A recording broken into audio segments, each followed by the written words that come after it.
akataa kwenda, ni aina ya kuiparalyze serikali. Na maana rais anaweza kaachia ngazi kwa serikali zinazojitambua.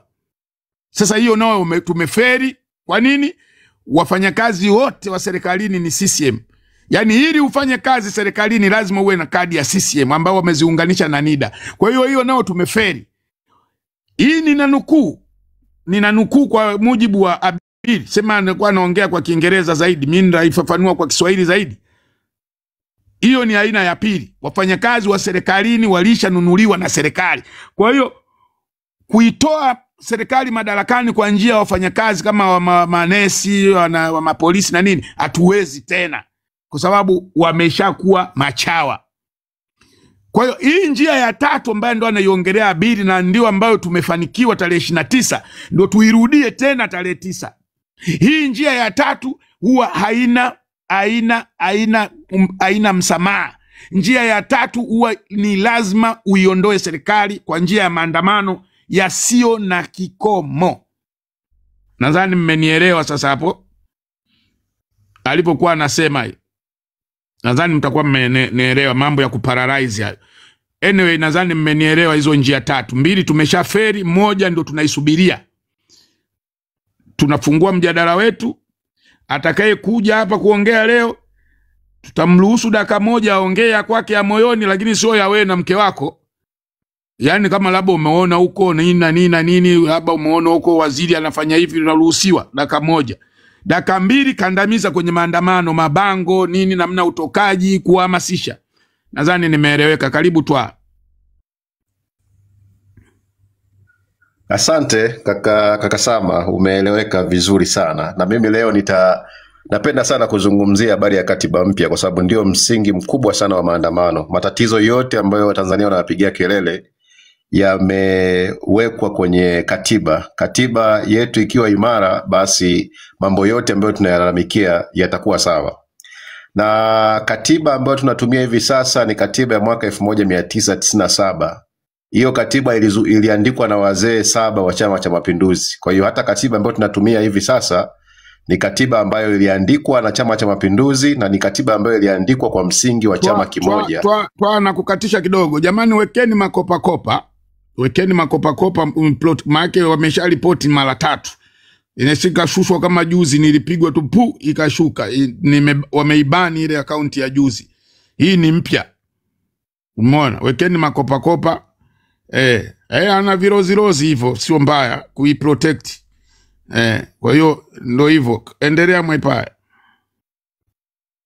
Asante sana. Bila shaka jukumu la kuweka makopa na kutuma gift ni jukumu la kila mtu, kwa sababu kama kuna live za msingi kama hizi inapaswa ufanye kila kitu ambacho kinatakiwa kufanywa hapa ili watu wengi sana wazidi kupata hii elimu. Nilikuwa nazungumza kwamba katiba tulionayo hivi sasa ni katiba ya mwaka 1997, katiba iliyoandikwa na wazee 7 wa Chama cha Mapinduzi, katiba ambayo iliandikwa kabla ya mfumo wa vyama vingi haujaja Tanzania. Inamaanisha ni katiba ambayo iliandikwa kipindi cha mfumo wa chama kimoja. Mwaka 1992 vyama vingi vikazaliwa Tanzania, ambapo Chadema ikazaliwa, NCCR, CUF na vyama vingine vya upinzani, lakini bado katiba ni ile ya mfumo wa chama kimoja. Katiba imelalamikiwa miaka yote kwa sababu haikizi mahitaji ya Watanzania. Tukienda kwenye ardhi, katiba inasema rais wa jamhuri, ardhi ni mali ya umma, lakini rais ni mdhamini wa ardhi ya Tanzania.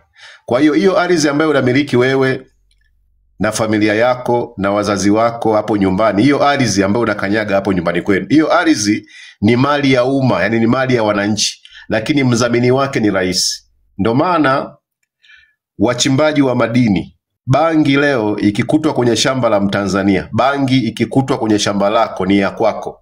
Yani kwenye shamba lako bwana mzee, bangi ikikutwa hapo kwako, shamba ni la kwako, bangi ni la kwako.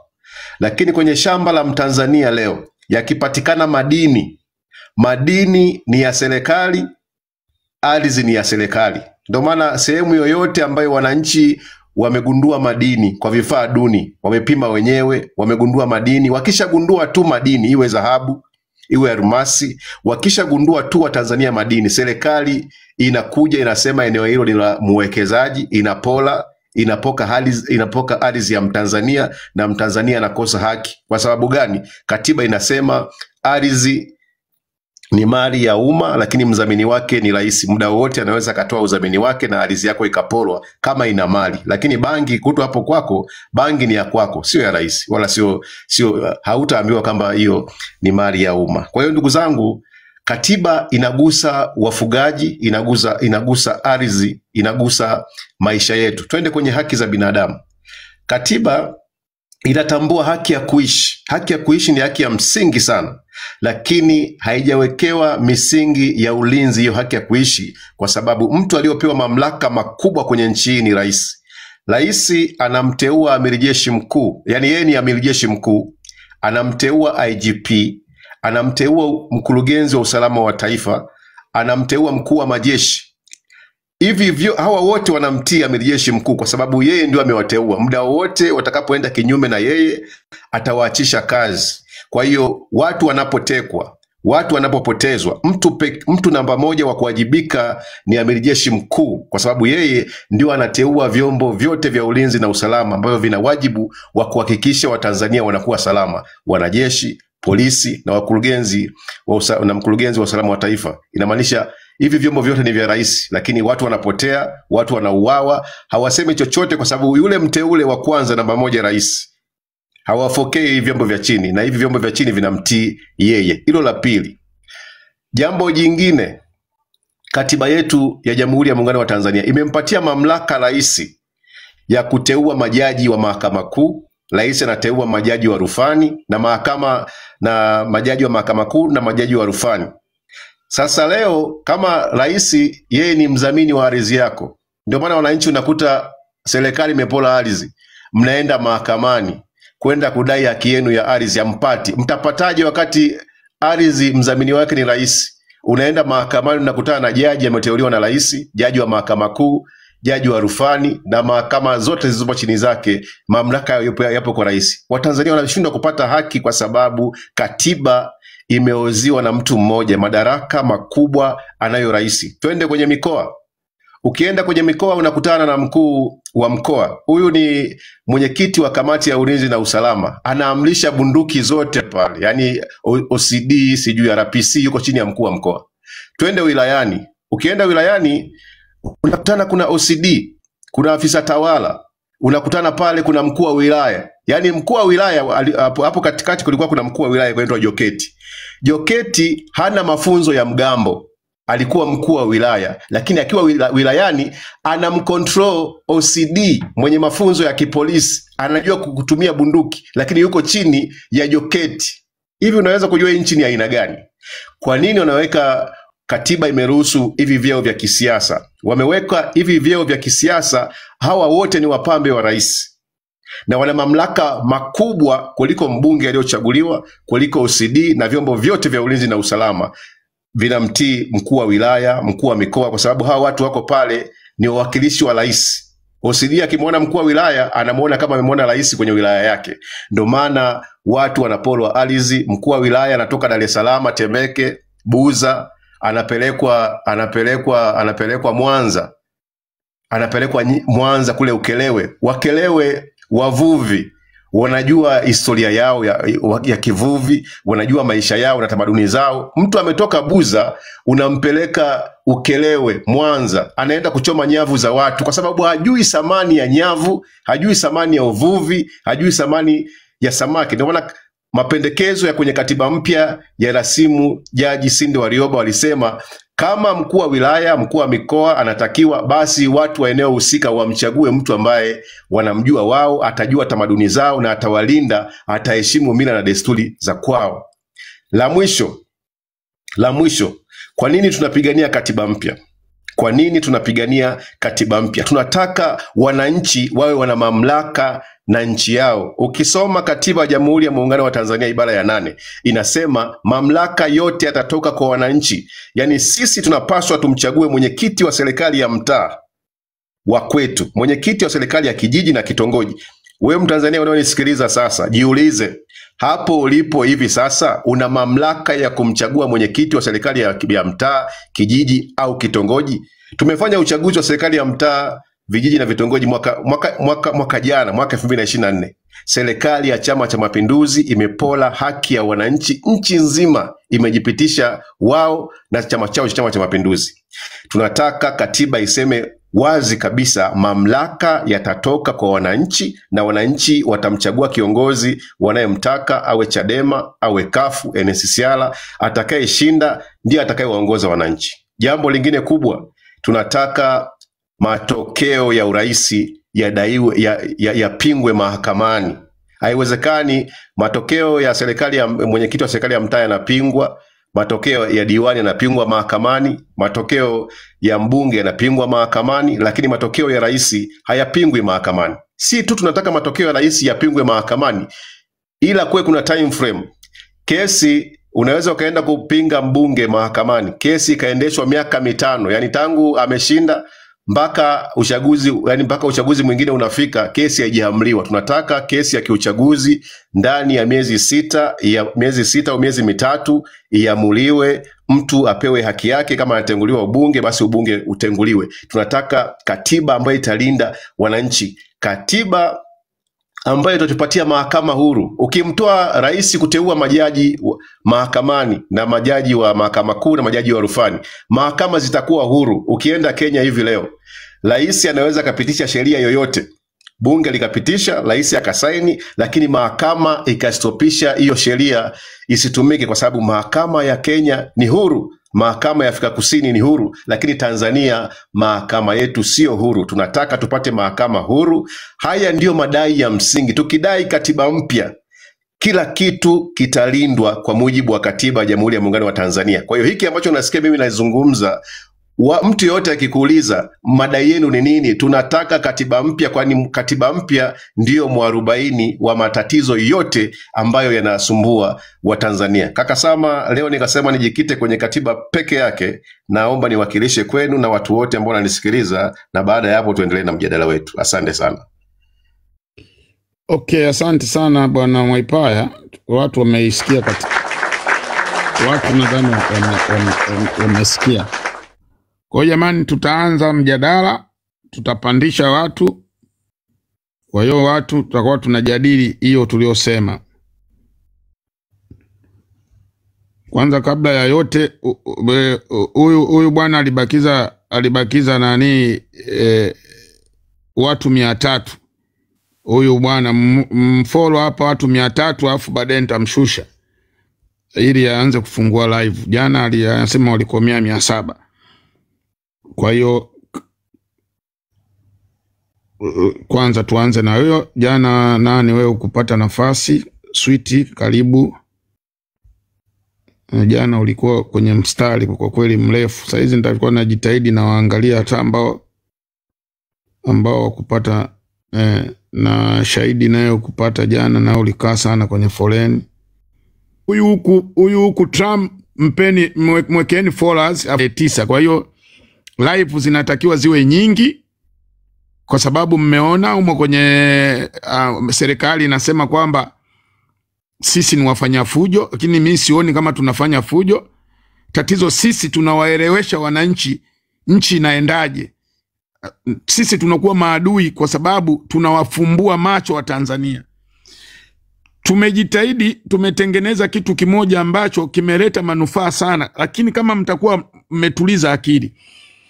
Tumeutoa mtandao wa TikTok kwenye mapenzi, tumeurudisha kwenye kujua nini wa Tanzania wanataka.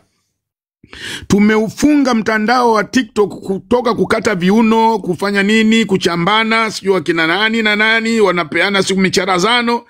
Leo mnajadili mambo ya maisha yenu. Leo mnajadili watoto wenu wakimaliza shule wataenda wapi. Leo mnajadili watoto wenu watakula nini. Siasa ndio maisha yale ya ndani. Ukiona wewe unakaa ndani ni siasa. Kwa sababu siasa ndio inapanga bei ya sukari yako utakao nunua. Ndio maana mnakunywa chai na viirizi.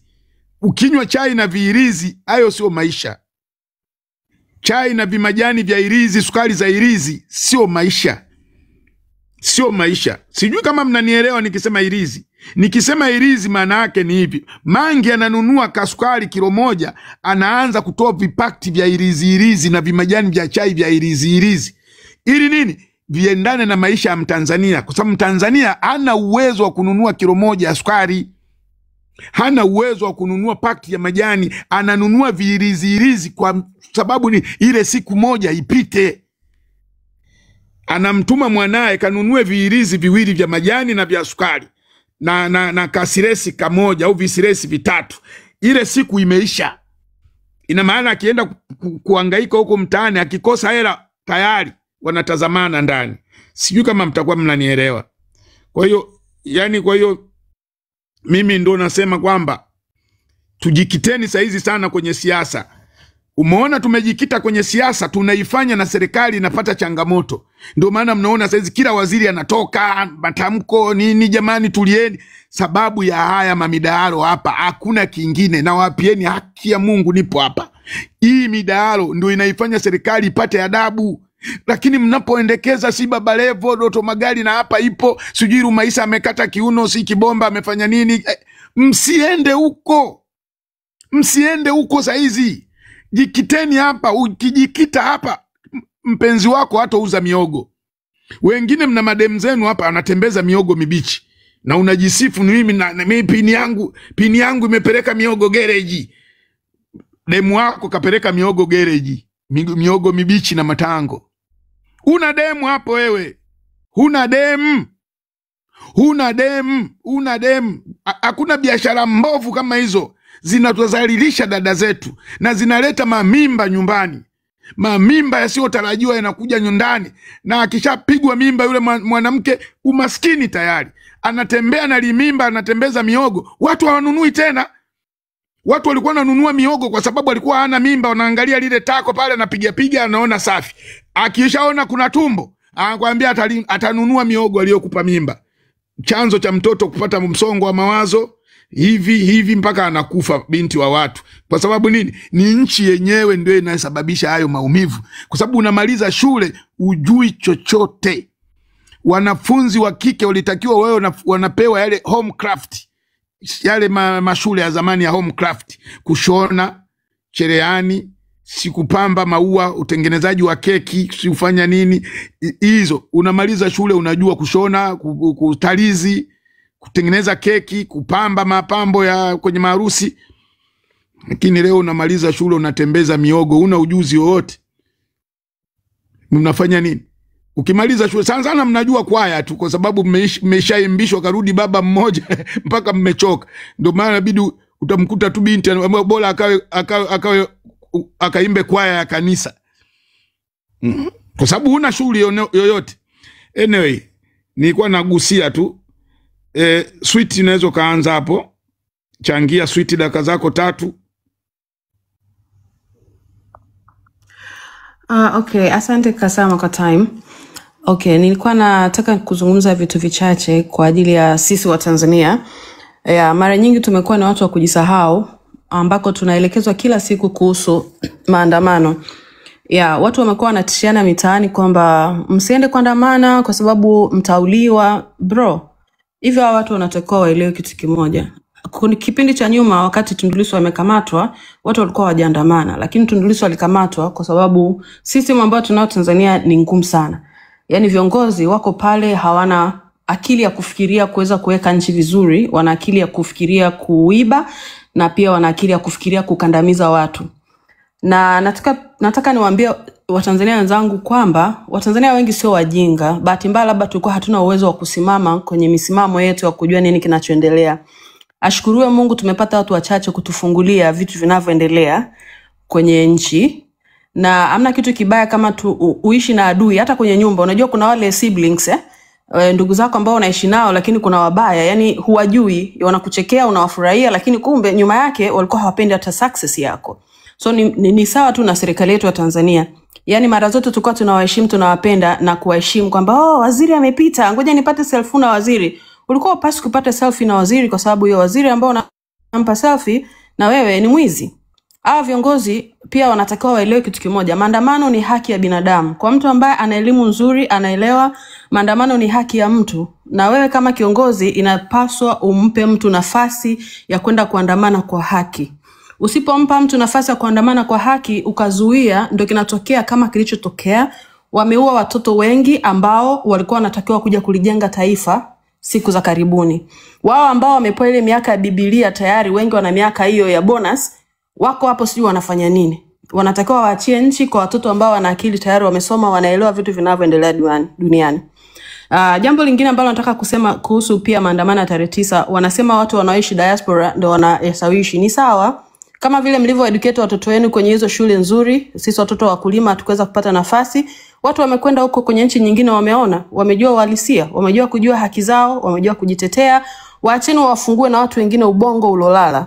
Na sababu ya kumfungua mtu ubongo ni nzuri sana, kwa sababu unampa nafasi ya kujitambua yeye. Unapomfungua mtu nafasi ya kujitambua, unakuwa umesaidia jamii kwa kiasi kikubwa sana. Na serikali ijue pia na iipe heshima watu wanaoishi huko nchi za wenzetu. Sababu ni hii, wako watu wachache ambao wana take care familia. Serikali imeshindwa. Wamefailed watu. Hawana uwezo wa kusaidia hao watu ambao wako huko Tanzania. Kuna mtu mmoja kama Sama ana take care familia ya watu 6 kwao, analipia vitu vingi, shule, anawapa chakula, ambayo ilikuwa ni kazi ya serikali kuwapa watu mazingira mazuri ya kuwa na income ambayo inaweza kuwasaidia. Sasa hao diaspora ambao wameweza kwenda kwenye nchi za watu kwa maumivu. Mimi hapa ninavyoongea kila wakati nasikia uchungu mkubwa sana. Kwa sababu unavokaa nchi za watu jamani, sio sawa na nyumbani. Nchi za watu ni ngumu. Unafanya kazi kwa ugumu, yani unaamka saa 11 unaenda kazini umechoka, alafu pia bado kuna racism unakutana nazo. Alafu nyumbani tuna rasilimali za kutosha, kwa sababu tu tuna watu wajinga. Kwa hiyo CCM ya kijinga, CCM mtandao, wameamua tu kukaa na kuweza kuaminya watu, kutupa shida ya kuzunguka kwenye manchi ya watu. Hakuna mtu anapenda kukaa kwenye nchi za watu. Kila mtu anatamani kuwa nyumbani. Lakini hawa watu wanatoka waheshimu watu wa diaspora, sio kuongelea vibaya. Jambo lingine ambalo mimi lina sababu ya kuambia watu kuendelea kuandamana hiyo tarehe 9 na kuwa na confidence ya kufanya vitu vingi ni hivi. Jamani, damu zimemwagika za watu ni nyingi.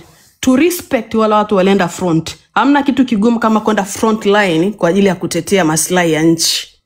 Aliyeuawa akaingia kaburini, kumbuka alienda front, akaamua kupigana kwa ajili ya kutusaidia sisi.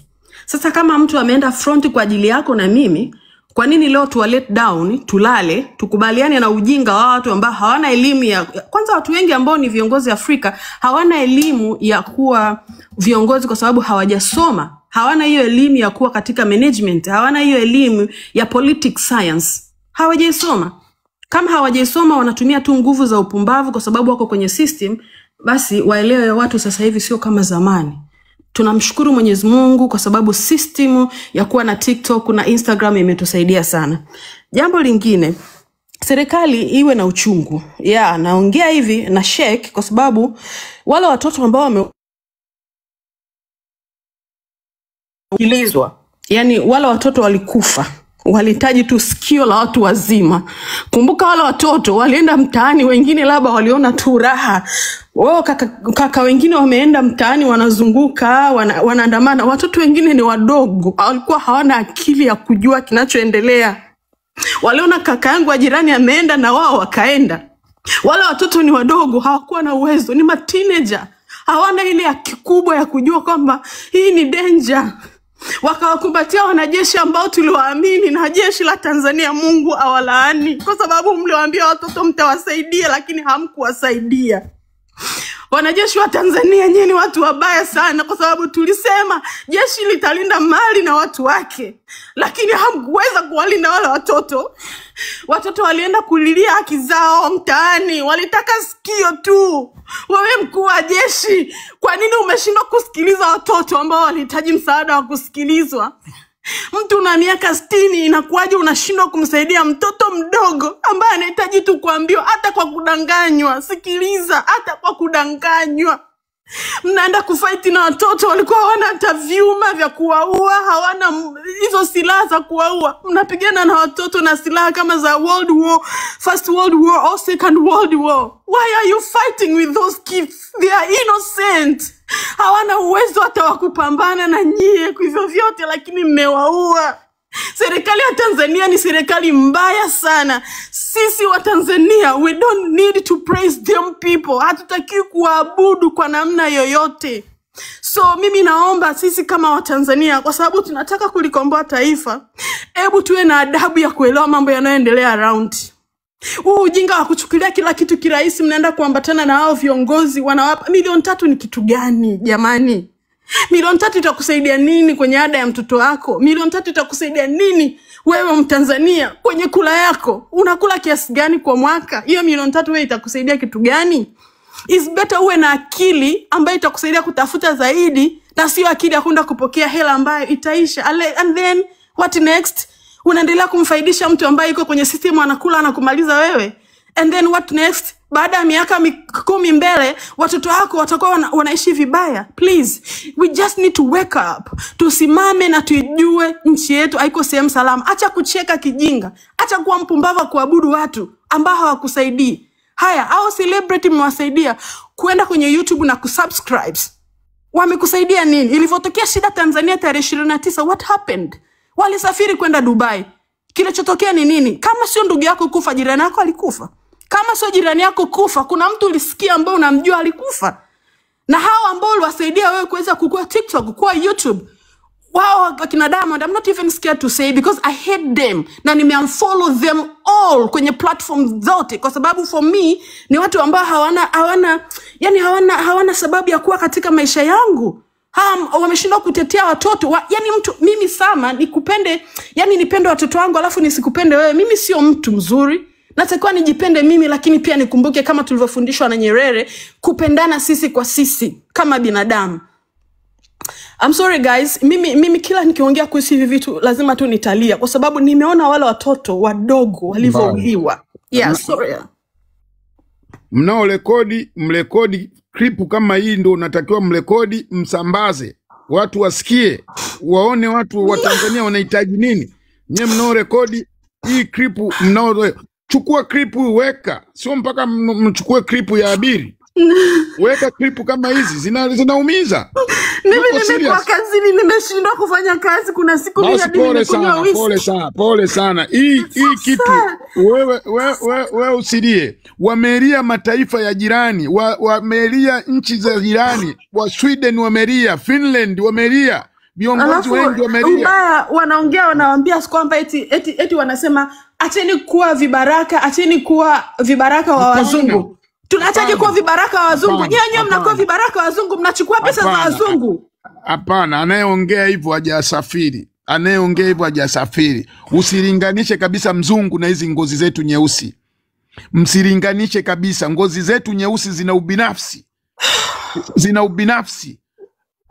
Leo nimeangalia kwenye rekodi wanasemaje? Wa Tanzania, matajiri wa Kitanzania wa mafisadi 145 wameshikilia hela ya watu 42 milioni, yani milioni 42. Leo nimeangalia hapo wanasema Watanzania 145 wamekamata hela za watu milioni 42. Angalieni taifa lilivyo la ajabu. Najua Kasama, ngoja nikwambie kama Watanzania wana akili wakumbuke Dr. Mpango, mimi nakwambia ukweli, mimi namjua hivi face to face. I'm not saying this kama nampraise. Yule baba ni mtu mzuri sana. Kumbuka huyu baba ametaka kuresign toka February. Unajua kama sisi wa Tanzania tuna akili tufikirie. Kwa nini yule baba alitaka kuresign toka February? Alafu huyo mama mpumbavu alimnyima yule baba asiresign. Unajua ni nini ilikuwa pale?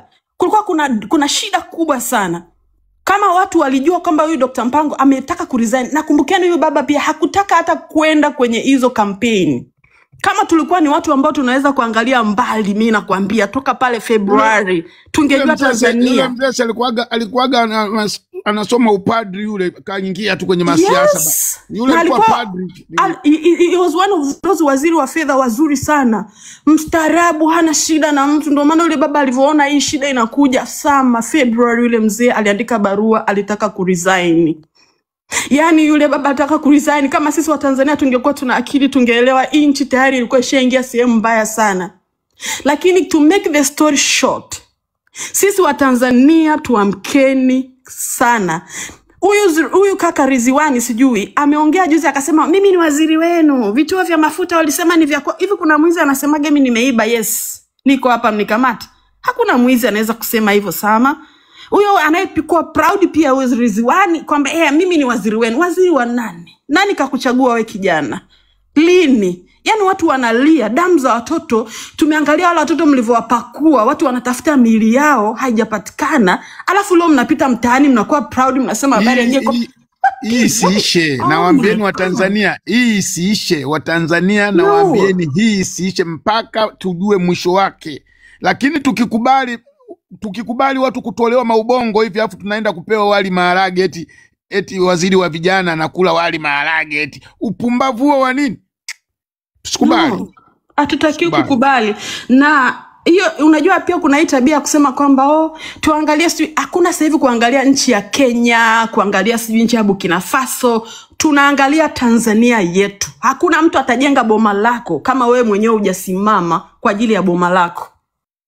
Hiyo habari ya kuja kuongelea watu wengine tuachane nayo this time. Sweet lady, leo umeongea kwa uchungu sana. Yani tunakushukuru sana. Asante sana. Naambia wanaorekodini vipande kama hivi ndio vizuri, mnavisambaza kote huko ili wajue Watanzania wanahitaji nini. Sio kuwa kila siku wanasema eti tunataka fujo. Angekuwa anataka fujo huyo angetoa machozi. Unajua kuna vitu vingine hata wewe unajiuliza na wenyewe. Hamna fujo. Mimi mwenyewe ile siku ya kwanza kati naona yule kijana aliyopigwa risasi ya shavuni, wamemtoboa shavu, alafu mwingine nikaona umemfumua ubongo, nikajiuliza hao walikuwa wanashindwa kupiga miguu ni kweli? Anyway, tuyaache. Karibu Shahidi. Karibu. Sweet, na kushusha kidogo, pumzika hapo, kunywa maji kidogo. Baadaye nitakupandisha tena. Asante. Asante Mheshimiwa Spika. Okay, karibu Shahidi. Na kushukuru sana. Okay, subiri kidogo. Jamani, mwekeni basi huyu hapa followers basi 300 kabla sijazungumza nilikuwa nataka subiri Shahidi subiri. Jamani, huyu hapa mwenye bendera Trump mwekeni kwa kauli yake alivyoniambia. Anaweza akaingia kesho au atakuja baadaye. Nadhani aliwaambia siku 4 atapotea. Sijui mlisahau. Lakini yupo ila baadaye akija nitawaambia hapo kwenye comment, mtamuona. Ila baadaye atakuja. Karibu Shahidi. Naona huyo Trump washafikisha watu buku na washafika. Okay, Trump ameshafikisha. Okay. Basi Trump utashuka, ataingia John naye anatafuta followers. Okay, endelea Shahidi.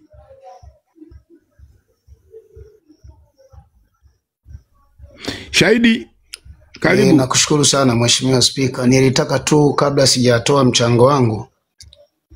Ndio. Ongea. Nilitaka ni kufahamishe wewe na umma wote, maana najua tunafuatiliwa na watu wengi, kwamba bunge letu hili si bunge tu kwamba la kipindi hiki cha mapambano, lakini niliomba pia lipate ridhaa ya kuendelea ama liwe bunge la kudumu hata wakati ambapo tutakuwa tumeshafanikiwa kuikomboa nchi yetu na kupokea katiba mpya. Itakuwa jambo la kupendeza sana. Lakini pia kuongeza kwenye hilo, nilitamani rejea maneno ya kaka yetu Toa hapa, kwamba iwe vizuri kama tutakuwa tuna mada ambayo tunakuwa tunailenga, tunaijadili, kwa sababu pia tunasikilizwa. Serikali inatusikiliza, polisi wanasikiliza, jeshi linasikiliza, mawaziri wanasikiliza. Kwa hiyo tuwe tunatoa hoja. Kuna hoja zingine ambazo zitakuwa zinapata ufumbuzi baada ya kusikiwa kutoka kwenye bunge hili. Kwa hiyo mijadala yetu mikubwa basi iwe ni mijadala ambayo inabeba uzito wa yale ambayo tunataka kuyasema. Nitoe mchango wangu sasa kuhusu katiba, na mimi nitalenga kwenye katiba. Kwa nini tumefika hapa na watu wako tayari kuua, wako tayari kuteka, wako tayari kupoteza wenzao? Kwa sababu gani? Nilikuwa mimi kwa kutazama tunahitaji katiba mpya, na tuangalie pia katiba mpya ambayo itaangazia na kuzitazama nafasi za wanasiasa na mishahara yao mikubwa ambayo ni mishahara mikubwa ya kupindukia kimsingi, na hata mafao yao. Ni muda mfupi sana mwanasiasa anapata nafasi ya kutawala, lakini mishahara yao ni mikubwa na mafao yao makubwa. Kwa hiyo ni moja kati ya sababu kubwa sana, kama ukiangalia vizuri, ambayo inasababisha mtu yuko tayari kufanya kitu chochote ili tu abakie kwenye hiyo nafasi. Mimi kwa mawazo yangu ninafikiria sana kwamba katiba mpya ambayo tunaitaka basi iwe ni katiba mpya ambayo itapunguza hii nguvu ya kipato cha hawa watu. Kama ni mishahara iwe ya kawaida. Mimi nafahamu wakati mwingine tunawachagua wabunge wakiwa kabisa mtu wa hali ya chini. Kuna mbunge mmoja tuliwahi kumchagua wakati fulani, hali ya chini kabisa, na alifanya kampeni zake za mara ya kwanza alikuwa anafanya kwa kutembea kwa miguu. Lakini baada ya kupata ubunge, huyo mtu hata kumuona inakuwa kazi, yani anapotea. Kwa mimi nilipendekeza katiba mpya ambayo tunaidai sasa, ambayo ndio tunataka iwe katiba yetu, iwe ni katiba ambayo kwa mapendekezo yangu ambayo napendekeza, na ndivyo itakavyokuwa, kwa sababu ya bunge hili lina nafasi ya kuamua, kwa sababu sisi ndio tunaoiambia serikali kwamba tunataka nini. Katiba mpya ijayo, wabunge wawe wanaenda bungeni wanatumia mabasi. Kwa hiyo kama ni kutoka kwenda Dodoma, kutoka kanda ya Ziwa, basi lianzie Sirari, lipite Bunda, lipite Msoma, hapo lipite Bunda, lipitie watu wa Mwanza, lipite Shinyanga, liende lipite Tabora, lipite hivyo. Chaidi, naam, ni kukosoe kidogo. Ebu jikite ka sentensi fulani, yani unawahamasishaje vijana kuhusu tarehe 9 ambayo ndo tutakuja kupata hayo unaoyasema. Maana hayo unaoyasema bila kuwatoa watu hamna kitakachofanyika. Hebu jaribu kwanza, kama yule mzungumzaji aliyetoka, sawa, anawatia maumivu wasikilizaji, wanajihisi kabisa bana, hii tarehe 9 lazima tutoke, kwa sababu watoto wetu wametobolewa macho, wametolewa ubongo, na hakuna kosa, ni basi tu ni ile serikali imeziba masikio kujifanya kwamba hawajui wanachokitaka. Na wakati wanakijua, vuguvugu hili limeanzia kwenye siasa za vyama vingi mpaka likafikia hapa. Lilianzia kwenye no election, ile no reform no election. Baadaye ikabadilika ghafla baada ya serikali kuvifunga vyama ambavyo wanavipenda wananchi wakakosa pa kupumlia, wakaona sasa hizi no election tuachane nazo, twendeni sisi kama sisi. Tunaenda kufanya sisi kama sisi, tukadai kwanza, kwa nini mnatuteka? Kwa nini mnatuteka? Alafu kwa nini mmeingia kwenye uchaguzi bila sisi? Kwa nini mmeingia kwenye uchaguzi wa peke yenu? Ndio kilichosukuma maandamano. CCM imefanya uchaguzi bila chama. Hauwezi ukaniambia uweke Chauma ambayo chama kina mwezi mmoja kikashindane na mtu ana miaka 64. Chauma imetengenezwa ndani ya mwezi mmoja, inaenda kushiriki uchaguzi na mtu ana miaka 64. Aya, futa mambo ya vyama, tuongee kitu kimoja. Hivi unaweza ukamweka mtoto wa miaka 64 na katoto kana miezi miwili, hivi unapata uwiano gani? Yani ni uongo ulio dhahiri. Chauma walinunuliwa, ATC walinunuliwa, tulikuwa, ina maana CCM ilikuwa peke yake. Ndio maana hamkusikia kampeni. Makonda nikiwaambia ligombea na nani mnaweza msimjue. Nikikwambia nani yani Babu Tale alikuwa na nani ujui. Sasa basi tuwapeni watu maumivu ili watoke tarehe 9. Kama hivyo nilivyoongea, inamsukuma mtu kutoka, kwa sababu anajiuliza, hivi sisi imeingiaje madarakani? Imegombea na nani? Lazima tarehe 9 tuende tu ili tujue huko mbele. Na kuongeza dakika 2, Shahidi, hebu piga nondo za kuhusu watu watoke tuone.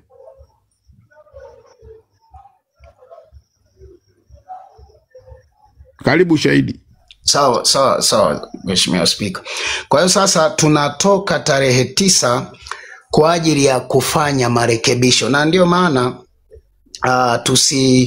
tusifate upepo ule unaovuma. Wao wafanye vile ambavyo wanajitahidi kufanya, lakini sisi tunaenda kudai katiba mpya kwa sababu ya kutaka usawa.